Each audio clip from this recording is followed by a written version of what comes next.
Good morning, જય શ્રી કૃષ્ણ મિત્રો. સ્વાગત છે તમારું મારા આજના ડેઇલી વ્લોગમાં. જો સવારમાં મેં તો આજ કંટાળો આવતો હતો ને તો ટીવીમાં ભજન ચાલુ કરી દીધા હતા. પછી સવારમાં સમર્થ ઉઠીને કે મમ્મી મારે ફ્રેન્કી ખાવી છે, ફ્રેન્કી બનાવી દે. મેં કીધું આવડતી નથી પણ યુટ્યુબમાંથી જોઈને બનાવવાની ટ્રાય કરી. મેં કીધું જેવી બને એવી. પછી તો ફ્રેન્કી બનીને રેડી થઈ ગઈ હતી ને પછી મેં ટેસ્ટ કરવા માટે સમર્થને જ આપી. તો કે મમ્મી બહુ મસ્ત બની છે, રોજ બનાવી દેજે. મેં કીધું રોજ એવું ન ખાવાનું, રોટલી શાક ખાવાના.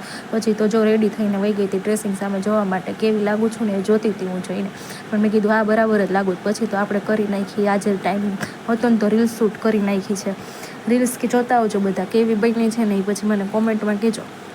પછી જો મારા ઘરે આજે મહેમાન આવવાના હતા, મહેમાન એટલે બીજું કોઈ નહીં પણ મારા ભાઈ ભાભી, મમ્મી પપ્પા ને મારો ભત્રીજો છે. પણ આ બધા એને વ્લોગમાં આવું હતું ને તો કોઈ ઠેલો ઉપાડતું નહોતું. પછી મારા પપ્પા કે લે હું ઠેલો ઉપાડીને આવેલો આવું. અને આ ભત્રીજો જો મારી સામું કેવો જોતો આવે છે ને અંદર આવી ગયો. પછી એને આવીને અહીંયા નવડાવી દીધું ને એની મમ્મી એને તૈયાર કરતી હતી.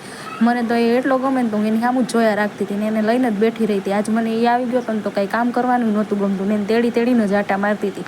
પછી એને તેડીને મને મજા આવી કે રમાડતી હતી. તો એ તો મારી પાસે એવો રમતો હતો ને એને મારી વારે બહુ મજા આવતી હતી. પછી મમ્મી ને ભાભી જો બે ભાજી સુધારતા હતા કેમ કે આપણે તો આજ ભજીયા બનાવવાનો પ્રોગ્રામ હતો.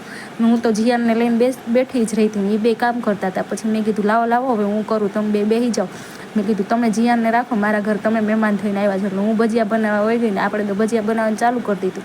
પછી મેં બધાને પૂછ્યું કેવા ભજીયા બન્યા, તો કે બહુ જ સરસ બન્યા છે. પછી આજના વ્લોગને આપણે અહીંયા જ પૂરો કરશું. જો તમને મારો વ્લોગ ગમ્યો હોય તો લાઇક કરો, શેર કરો અને મારી યુટ્યુબ ચેનલને સબસ્ક્રાઈબ કરવાનું ન ભૂલતા.